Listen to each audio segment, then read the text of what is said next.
AI clearly will imply a loss of millions of jobs. Hundreds of thousands of jobs are already being lost. The more we will prepare workers into that transition, the better it will be for all of us. Let's face it, whether we like it or not, any CEO that could replace employees by robots or machines, they will. We are here to talk about artificial intelligence. Obviously, there are a lot of areas where AI will have an impact, and these areas include the labour market. You are obviously a specialist when it comes to the labour market. So tell us, according to you, how much of a threat is AI to workers? Will we see mass layoffs in the future, in the medium to long-term future? Obviously, it is true that AI is I don't know if I should say a threat, but clearly will imply a loss of millions of jobs that will be lost, and hundreds of thousands of jobs are already being lost. At the same token, we also do know that it will create millions of new jobs, and right now the delta is rather positive. The question is, how do we manage the transition, which is one. And secondly, obviously, it's more to do with the transformation of existing jobs, the augmentation of those jobs, more than the clerical jobs that are going to totally disappear. So it's the more we will prepare workers into that transition, in that transformation, the better it will be for all of us, which is one. Secondly, one of the concerns we have, currently the clerical jobs that are much more at risk of being totally automated are occupied predominantly by women. And therefore, the vulnerability will affect much more women, and therefore the gender gap is a concern also that we have. So what you have been saying, Naelo, is very important to take into consideration the risk of AI development increasing the inequalities and taking appropriate policy measure at the beginning, and also insisting on the skill, the reskilling or upskilling, so that, as commonly will say, it's not AI just going to take up your job. It's the inability to work in AI environment that will take up your job. Are there certain sectors or areas where you think AI will have particularly big impact, sectors that will be more severely hit? For all those sectors or jobs or activities that are much more repetitive, and it's not just blue collar. We know it's both blue and white collars, from secretarial job or to a recruitment job or to interpretation jobs, etc., will be easily replaced, or speech writing and etc., could also be easily replaced. There's a lot of activities within sectors that are at risk. But at the same token, obviously, there are also opportunities. All the AI and green economy jobs these days are also opportunities that have been offered all the IT. This is why everybody is talking now about the STEM, science, technology, engineering, and mathematics. That could lead to much more job in the new AI environment. And when you say that women will be more severely hit, why is that so? Is that because they are mostly working in those sectors you just mentioned? Not only in those sectors, but right now, statistically, we do know that the clerical jobs that are much more at risk is much more occupied by women. And also not to underestimate, when we talk about reskilling, upskilling, we talk about 25, 45 in terms of that range of age. And in that age, of course, women also, it's they have also their responsibility in terms of family, which means that we also need to make sure that the social protection schemes that we put in place does not become an impediment for them, in addition to the family, the current job, to have to go to a reskilling program. So it could be very taxing on that. So the more we will have men participating in the family responsibilities, the more we will have social protection scheme that create the flexibility for them to be also retrained, reskilled, the better it will be for all. Up until now, do you think that we have seen major job losses? It doesn't really look like it, does it? With ChatGPT that was invented 2 years ago. Do you think if we haven't seen major job losses yet, does that mean that it's not going to happen? Or does it mean that... It will happen. It will happen, and it is happening. Right. Maybe we don't see it like people on the street or mass people leaving jobs, but it's already been happening because the AI is moving such at a fast pace that, you know, I do know some sectors, some international organizations that have stopped using interpreters, that are simply using AI to ensure the interpretation services. For example, you do have factories, automakers that have started the use of machine robot several years ago, now that are increasing of that. So you have factories where more than half are robots, and then human being in producing cars or other equipment. You've been talking about inequality. There are obviously also other examples for biases that could be reinforced because of AI.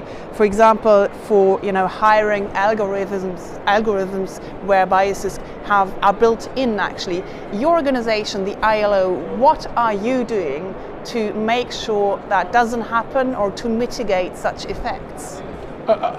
First of all, I do believe that if the building of the algorithm, we can build the algorithm to continue the biases. That means also if we have the ability to build the algorithm to continue the biases, it also means that we have the ability to undo those algorithms. So it's a matter of a political will and a policy.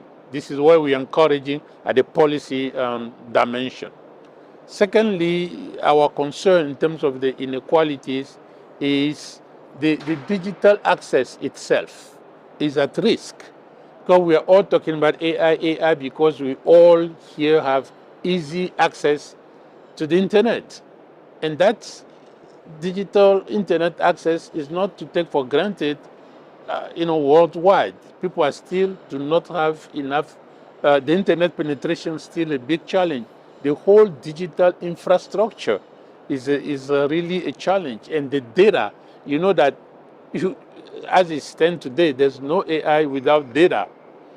And the data collection in many parts of the world is a big challenge.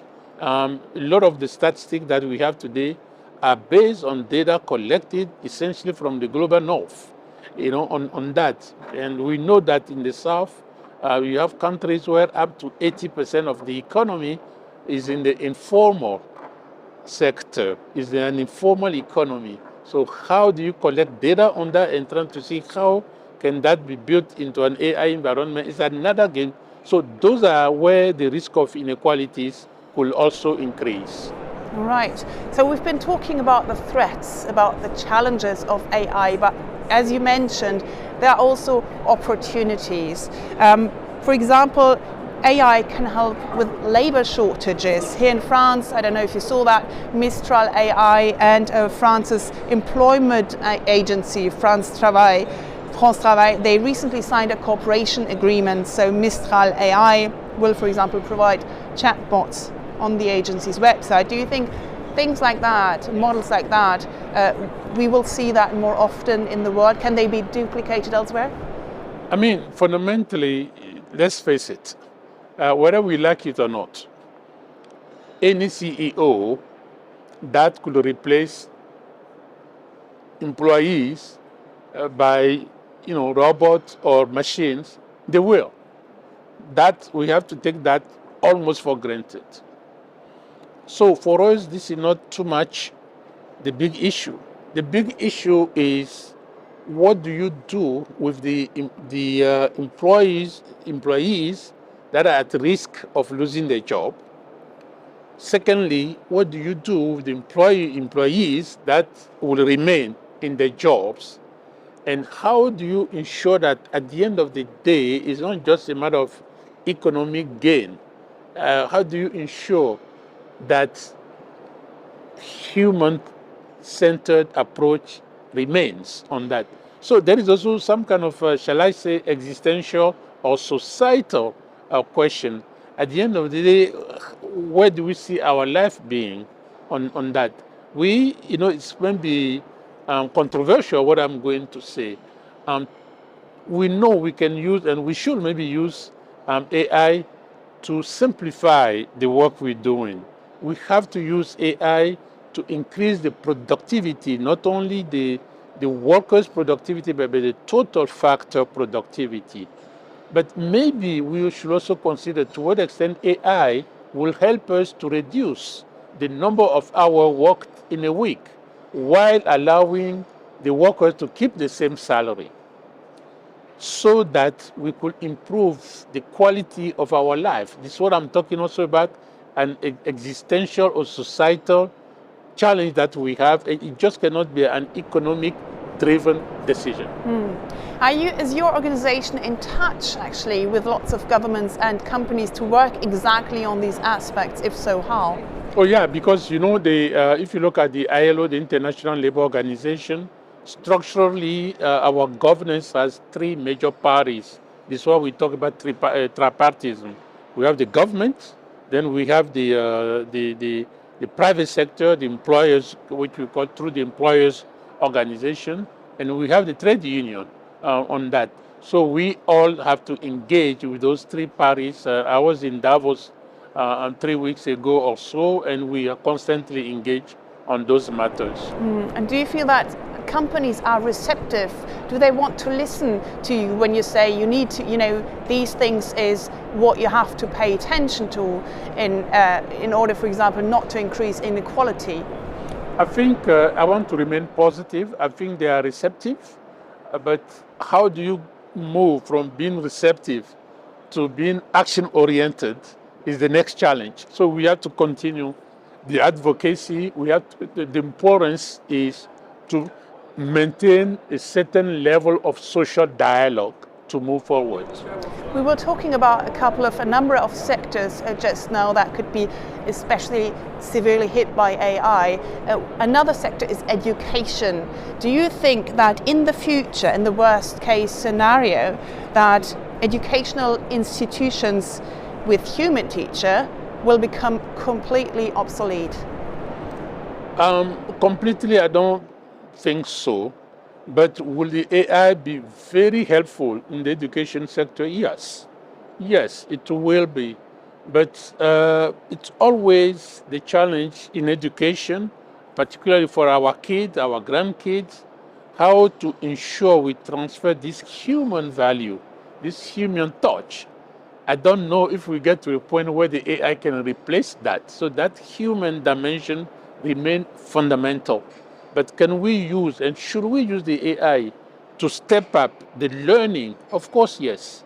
Can we use the AI to ensure that we can make education accessible to all? Because don't forget that we still have a major part of the population, the kids, that still have struggled to read, even up to age 10, 12.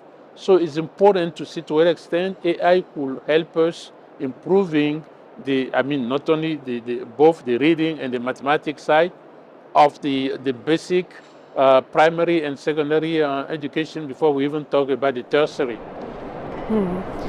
When we take a step back, finally, how you as the head of the ILO, how do you make sure that there is a balance between necessary innovation but also worker protection? This is the challenge we have. We need to always find the balance between jobs, protection, and economic growth. This is really my argument. Right now, I'm afraid that we're just looking at AI through the lenses of innovation for economic growth. Innovation is essential. We all have to push for innovation. We all have to push for AI on that. But what we are advocating is also to bring in not only the economic, but also the environmental, the protection of Mother Earth, and the social dimension to make sure that the three pillars move side by side. Just as a last question, what's the bottom line for you? Do you think AI is more of a chance or more of a threat to workers? No, it's a chance. It's a chance, but we have to work on the policy dimension to make sure that it's a chance that will benefit human nature.